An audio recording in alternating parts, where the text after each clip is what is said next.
Alright, mega love shout out mga kakabsat. Ito, pakinggan natin si Attorney Enzo na naman. Ako, mahaba to ah. Wait lang.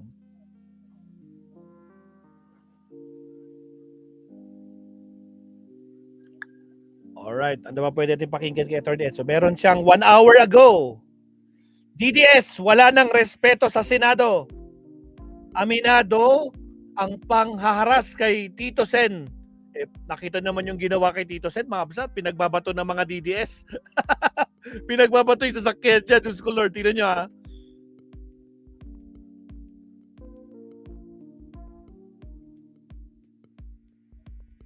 Okay, pasok Tito Sen.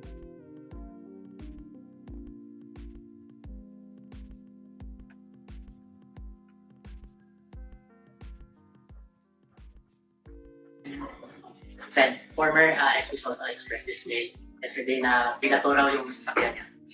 Ano po yung Senator, can you imagine anyone doing that to a senator na simpleng pagkatapos ng isang mahabang araw ng trabaho, because Senator Tito, whether he's the Senate President or not, pinatapos niya ang mga sesyon. In fact, it's related lamang. Nung pandemic, Zoom kami lahat. Every day pumapasok siya physically para call to order at para i-adjourn yung session. Very dutiful na legislator yan. Can you imagine?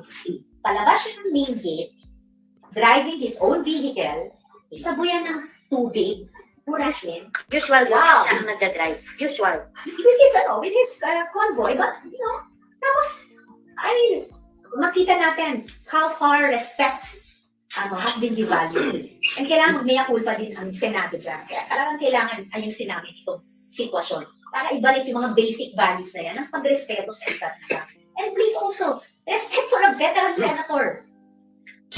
Enzo Recto, kalaban ang katiwalian at kasinungalingan, kakampi sa katotohanan.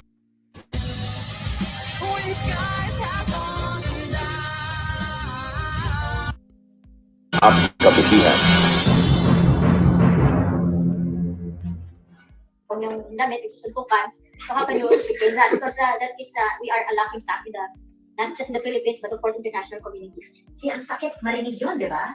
Na laughing stock tayo, ang sakit marinig na yung isa pang how can we regain our integrity. Ayun ang pinaka-currency ng institusyon tulad ng Senado. But we just have to face it. That is our painful but necessary task right now. And primarily responsible ang leadership. Manguna dyan. At kami sa minority, magtutulak kami ng napakalakas para dyan. Hindi kami magkukulang dyan because that is the urgent task of the Senate right now. To regain that reputation of integrity sa mata ng ating mga kababayan para maipagpatuloy namin yung aming mga trabaho, yung dapat na trabaho ginagawa namin, especially at this time of multiple crises ng mga Pilipino. Senator, given all these lows and blows in the Senate, our senators and the Philippine people facing in general, will this constitute or contribute to a more or either desired, if any, if you have any plans to become the next president? I can hardly even think about that right now kasi although I had said earlier na pag tinatanong na seriously considering preparing, pero ngayon the urgent task para lang sa Senado ay talagang mag-galvanize ng lahat ng mga mamamayan na naalarma dito sa mga atake at sa mga pag-undermine ng mga dapat na democratic processes.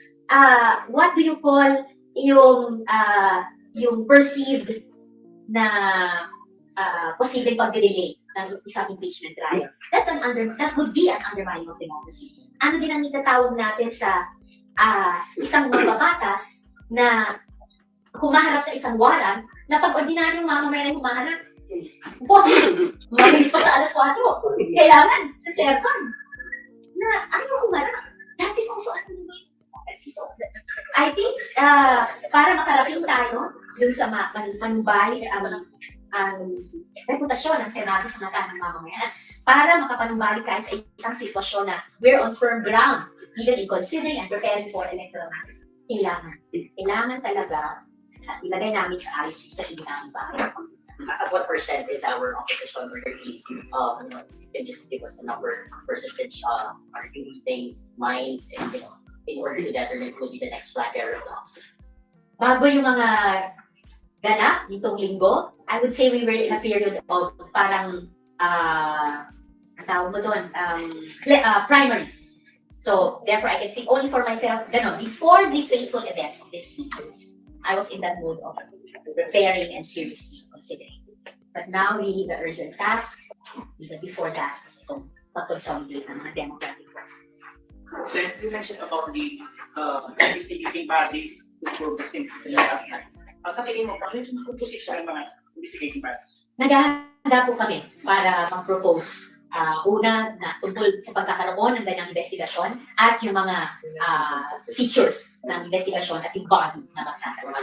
We will be presenting very complete results. Ensure lang yung impartiality ng investigation. Mabibigyan daan yun dun sa ipopropose namin design ng investigasyon at yung composition niya at kung anong mga concrete actions ang dapat nilang i-deliver in a report to the Senate and to the people. Senator, Republic Act 9851, which the Senate also violates the same Republic Act. At yung tanong ay, 9851. kung binabiolate. Oh. Well, yung Republic Act 9851 ay ipinasa doon ng Senado. May ilan sa amin na, May sponsor din. yes. And may importanteng provision doon na applicable sa current situation na ang Philippine authorities may turn over a citizen Surrender. to an international body even if a Philippine court has begun proceedings. So may doon. So it's not mandatory. By that language, hindi siya mandatory, pero may.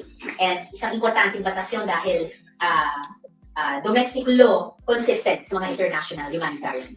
Yung sa investigation ninyo, Senator, may include ba yung kasama yung mga senador na nag-harbor ng criminals? Like Bato de la Rosa na nakaalis na siya sa then after that, sumakay siya sa sasakyan isang senador. So included ba diyan sa investigation? Ang nakikita ko kung magiging scope ng investigasyon ay yung mga aktual na nangyari na alam namin dahil kitang-kita, hindi lang namin, ng buong mundo. Kasi may mga media doon, tapos may mga colleagues kami na nagla-live stream pa. So, ngayon pa lang mayroon ng ilang mga importanteng major na tanong. Sino-sino yung mga uniformado at armado grupo doon? Sino ang may responsibilidad na nag-escalate yung sitwasyon? Sino nagsimula ng putukan and related issues? May kinalaman yun doon sa tinatanong niyo, pero ang focus ay doon. Dahil precisely because yung sense namin na never ever nangyari yan dati. And never yan dati. Never yan dapat na nangyari. So, and it should never happen. Senator, sa usapin po ng pagbabago po ng political blocks at alliances, may epekto po ba ito sa pagpapatuloy o paghina ng investigation, especially Senator Bato? Kasi may haka-haka or maraming sasabi na in favor yung majority block sa kanya. That's why parang ginagawa ng paraan umano na hindi siya matatakbo ng Member si Senator De La Rosa ng majority, but still, ina-argue namin ng mga miyembro ng minority, and I hope, and I would like to believe na may mga colleagues kami, kahit sa majority, na across that minority-majority line, obligasyon namin bilang Senado na i-uphold yung rule of law, uphold yung respeto sa mga legal processes, and of course, uphold yung dignidad ng Senado. If wala na po si Senator Bato, in case po talaga na i-arrest po siya, will that majority now no longer be the majority? I'm not sure yet. We will have time to consider yung ganyang mga usapin, pero Tama, ngayong wala na si Bato, hindi na sila magiging majority. Diyos ko po. ang urgent ngayon at talagang tinututukan, pinag-uusapan namin lahat ay ano ba yung nangyari yan? And paano ipo-correct? Kasi it requires severe correction. And paano natin ibabalik ang Senado sa track niya na doing our work, doing our job. Senator, may dapat ba managot sa nangyaring katinapan nila? Dapat lang. Yun yung isang itatask dun sa investigasyon. Sino-sino ang dapat managot sa mga Sen, former SP Soto expressed this way yesterday na binato raw yung sasakyan niya. Ano po yung Meron! Can you imagine anyone doing that to a senator na simpleng pagkatapos ng isang mahabang araw ng trabaho? Because Senator Tito, whether he's the Senate President or not, pinatapos niya ang mga sesyon. In fact, it's related lamang. Nung pandemic, Zoom kaming lahat. every day pumapasok siya physically para call to order at para i-adjourn yung session. Very dutiful na legislator yan. Can you imagine?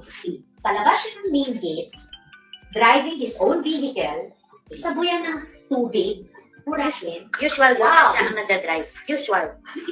with his convoy, but, tapos, I mean, makita natin how far respect has been devalued. And kailangan may culpa din ang Senado dyan. Kaya talagang kailangan ayusin namin itong sitwasyon para ibalik yung mga basic values na yan ng pagrespeto sa isa't isa. And please also, respect for a veteran senator. Sabi ni Senator, plak-plak ng mga pulis na diniploy doon. Bakit walang security na dumadaan ng senators? May lapses bang PNP? Hindi ko alam. Baka pwedeng tanungin yan sa investigasyon, pero hindi ko alam na walang security sa paglabas. In fact, it's seen, ang dami-daming tao. Kaya yung iba ay hindi na lumalabas sa main gate, lumalabas sa ibang gates, para lang hindi maibig sa traffic, lalo na kung may hinahabol na susunod na schedule. As we speak right now, this type, National Media reports that he is signing the articles of impeachment. What's the reaction po? Like this, hindi na Articles of impeachment, yeah. or nire-receive na siguro. Tama yun, dapat lamang. Dapat lamang. So now, forthwith should apply na simulan na namin yung mga paghahanda patungo sa impeachment trial. Is there a change in the security measures in going inside the Senate, especially civilians or what? I don't know yet, kasi kagabi lang nangyari yun, wala kaming session ngayon. Pwede sana may committee hearings, kaya lang dineclare vacant lahat ng posisyon, hindi lamang yung liderato. So, yun yung pinag-uusapan nila kagabi, yung mga chairpersonships ng mga komite sa kanilang caucus or whatever it was. So, hindi pa na-reorganize ang karamihan o halos lahat ng mga komite. Kasama pa ba sa script yung susuntukin ni Robin Hood Padilla si Senator Kiko? Senator, kung before matapos ang session, after ng session, meron siyang nakapagsabi na umalis po kayo sa Senate kasi merong tulad ng nangyayari. How so? SPK tanong sa Las Natos. Sinabi Bunyog, halikan na kasama ka. So ayan nga mabsat, no? Grabe yung ginawa nila kay Tito Sen. Itong mga DDS na to. Grabe, no? Lumabas lang si Tito Sen, pinagbabato nila ng tubig, ano? Kaya galit na galit si Tito Sen mga mabsat, no? Saka yung mga ginawa ng, ewan ko.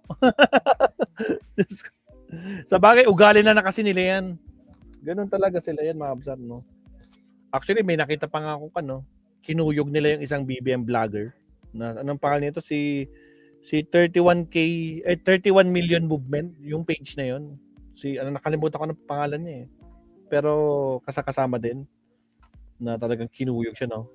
Kaya, basta, na mga ugaling basura talaga. Shout out Jenny Ramos at sa mga kasama natin, Alika del Carmen, I am Batman. Sa lahat ng mga nandito, shout out sa inyo. Deborah G from Hong Kong, shout out din. At saka sa lahat po, shout out sa inyo. Mag last 2 topics tayo, mabsat, kasi Saturday 9:38. Sakto, para alas 10. Rest time muna tayo. Para mag-breakfast. Di pa tayo nagbe-breakfast eh. Last 2 topics tayo, mabsat. Sino pa pwede natin puntahan? Si attorney, si Sir Antonio kaya. May sinabi si Antonio Contreras. 2 days ago pa. Ano tong topic niya? Laban kay Sara Duterte sa House of Representatives.